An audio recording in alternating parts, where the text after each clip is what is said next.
Hello friends, જય શ્રી કૃષ્ણ. હું અસ્મિતા પટેલ સ્વાગત કરું છું તમારું અશ્વિસ કિચનમાં. તો આજે હું તમારી જોડે શેર કરવા જઈ રહી છું ઠંડુ અને હેલ્ધી એવું ફ્રૂટ સલાડની રેસીપી.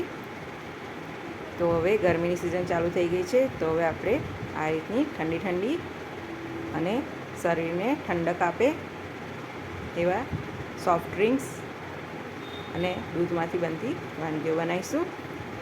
તો એના માટે મેં એક સફરજન લીધું છે, દાડમ લીધું છે, એક ચીકુ લીધું છે, કેળું લીધું છે. તો આપણે એ બધા ફ્રૂટ્સ પછી સમારીશું. ત્યાં સુધી આપણે દૂધને ગરમ કરી દઈએ. તો એક પેન લઈ લીધું છે અને મેં 500 ગ્રામ જેટલું દૂધ લીધું છે. તમે તમારા ઘરમાં સભ્યોને હિસાબે દૂધની ક્વોન્ટિટી સેટ કરી શકો છો, ઓછી વધતી કરી શકો છો. તો અહીંયા આપણે એક વાટકીમાં પહેલાં 3 ચમચા જેટલું દૂધ નીકાળી દઈશું અને દૂધને ગરમ થવા દઈશું. આપણું દૂધને ગરમ થાય ત્યાં સુધી આપણે આપણી કોર્નફ્લોરની સ્લરી તૈયાર કરીશું.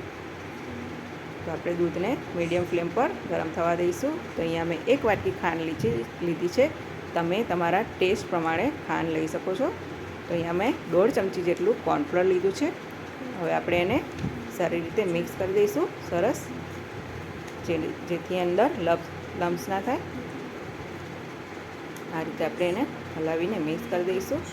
અને હા ફ્રેન્ડ્સ, જો તમે ઉપવાસ માટે બનાવતા હો તો આ કોર્નફ્લોરની સ્લરીની જગ્યાએ મિલ્ક પાવડર પણ લઈ શકો છો. અને મિલ્ક પાવડર ના હોય તો તમે દૂધને થોડું વધારે ઉકાળી શકો છો, જેથી ઘટ્ટ થઈ જશે. તો આ રીતે મેં એક વાટકી જેટલી ખાંડ લીધી છે. હવે આપણે દૂધને હલાવતા જઈશું. આ રીતે ધીરે ધીરે હલાવતા જઈ એની બાજુ પરની મલાઈ બધી દૂધમાં મિક્સ કરી દઈશું. દૂધ નીચે બેસે નહીં એ માટે આપણે એને હલાવતા જઈશું. અને હા, દૂધને આપણે બાળીને અડધું નથી કરવાનું, ફક્ત એને 2 થી 3 ઉભરા આવે ત્યાં સુધી એને ઉકાળવાનું છે. આપણે કોર્નફ્લોર નાખીશું એટલે આપણું દૂધ થીક થઈ જશે. અને જો વધારે બાળી દઈશું તો વધારે જાડું થઈ જશે. એટલા માટે આપણે એને બહુ નથી ઉકાળવાનું. આ રીતે આપણે દૂધને સતત હલાવતા જઈશું. અને હા ફ્રેન્ડ, જો તમને મારી રેસીપી ગમતી હોય, મારા વિડીયો તમને ગમતા હોય, મારી રેસીપી જો તમને ગમતી હોય તો જરૂરથી મારી ચેનલને સબસ્ક્રાઈબ કરજો